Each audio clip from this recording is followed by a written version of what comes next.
Thanks for joining us. The Robbinsdale Area School Board has a new member after a recent resignation. Kenneth Wuto was appointed to the school board on Tuesday. He ran for a school board seat last fall, coming in 4th place in a 3-seat race. He lost by just 15 votes. Wuto will take the seat previously held by Sharon Brooks, who resigned in early February.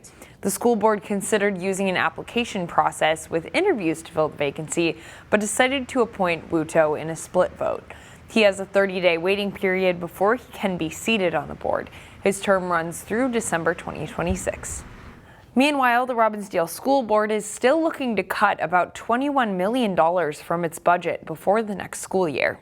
The challenge is to cut as much as we can without decimating the district to allow us a chance to rebuild the district. An accounting error discovered by officials in November means the Robbinsdale district has to make substantial budget cuts ahead of next year. District administrators may recommend cutting the district's International Baccalaureate program. Some school board members pushed back on that proposal this week, saying IB programs draw students and families into the district. I don't see the value of taking away IB when there is a possibility of expanding it. The board expects to revisit the future of the district's IB programs at a future meeting. Charges have been filed against a Maplewood teen accused of entering Osseo High School without permission and attacking a student. According to court records, the 19-year-old and 2 other non-students entered the school last Friday as students were leaving for the day. The criminal complaint said they coordinated a swift and aggressive attack against a student in the hallway. School staff intervened and the 19-year-old was apprehended and later charged with a gross misdemeanor and 3 misdemeanors. The complaint said the suspects were seeking retribution for an alleged slight involving the victim. The complaint said the student who was attacked had minor injuries. Pickleball enthusiasts in the Northwest suburbs now have a new indoor space to play their favorite game. We are a family-owned pickleball facility, all about engaging with the community, bringing in the community, having a fun place for them to hang out and call their own. This building near 494 and Rockford Road in Plymouth is the new home to PickleX, which offers 6 indoor pickleball courts. The venue opened in early January on the site of a former warehouse. The ownership team spent about 4 months transforming the space into a business centered around wellness. There are now several places to play indoor pickleball in the city. That includes the Plymouth Community Center and the newly opened Pure Pickleball Club. PickleX's owner says we haven't reached the point of oversaturation. There is competition, and I think competition is very healthy. There is demand for indoor pickleball, and a lot of it. There are other courts who are full. We are seeing a lot of activity in here as well. PickleX also has 3 event rooms that people can rent for parties or business meetings. In the coming months, they plan to add yoga and Pilates classes for people to enjoy as well. Freezing temperatures seem to have Minnesotans dreaming of warmer places. A AAA survey revealed that 86% of Minnesotans plan to go on vacation this year. A quarter of them plan to travel during spring break. Nationally, most people are booking trips to Florida, including Orlando, Fort Lauderdale, Miami, and Tampa. AAA Public Affairs Rep. Brianna Knapp says beaches are the top destination for Minnesota spring breakers. We know Minnesotans really want to get out of the winter cold over January and February, and spring break is actually the most popular time to take a trip for Minnesotans. AAA also has a reminder for after spring break. Adults flying in the U.S. must have a real ID or another acceptable ID like a passport by May 7th. Finally, this segment, be ready to be surprised and impressed. I think they can expect to be wowed. That's one of the things when I walk into this space and I see all this work, and I am just not only impressed, but think about the incredible skill that these students have at the high school level. The Northwestern High School Art Show is on display at North Hennepin Community College. 12 schools, including 6 in our viewing area, are represented in the show. You'll find more than 100 art pieces, including paintings, drawings, photography, jewelry, and ceramic sculptures. Art educators say you'll be impressed by the level of detail. I think this opportunity for these high school students to come in and be in a big group show in a college gallery can be just not only inspirational, but motivating and reaffirming. The exhibit runs through February 27th with an awards ceremony that evening. We'll leave you now with more of what you'll see.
Two of the top boys basketball teams in the Northwest Suburban Conference went head-to-head Tuesday night.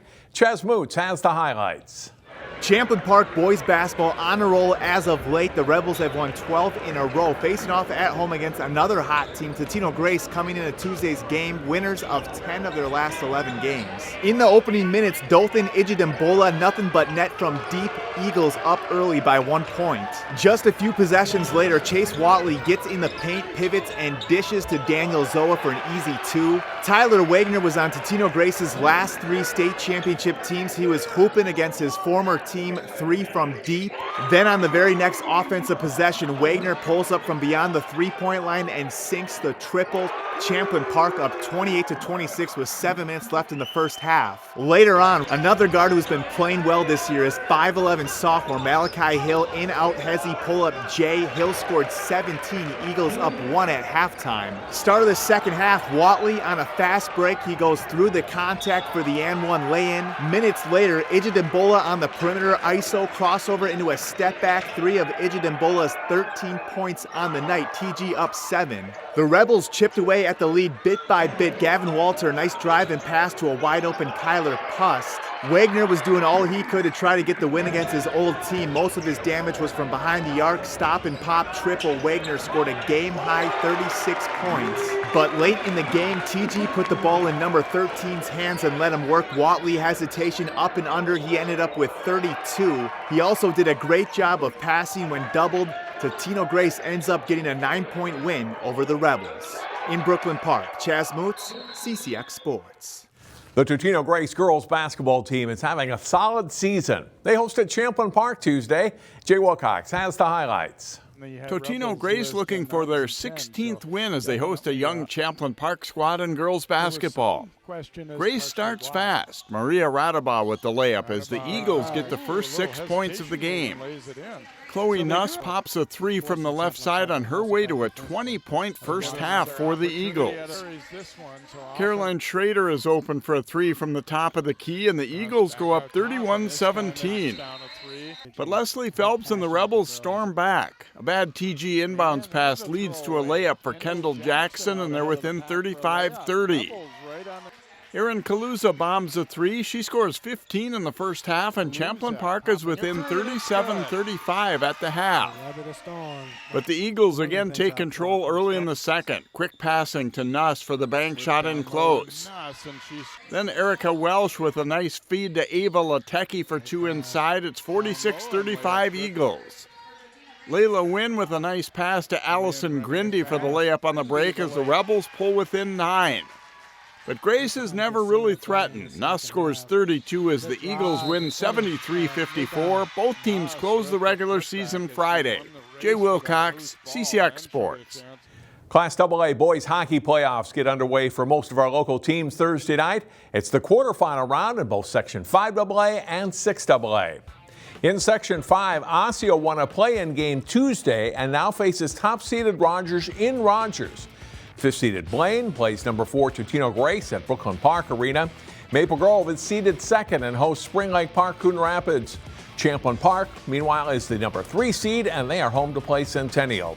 The semifinals are Saturday at noon and 5 p.m. at the Furniture and Things Events Center in Elk River, with the winners meeting for the section title next Thursday, also in Elk River. In Section 6AA, Edina is the top seed. They host Armstrong Cooper in the quarterfinals. The other Thursday games feature Blake at Holy Angels, Hopkins at number 2 seed Wayzata, and St. Louis Park against number 3 seed Benilde St. Margaret's.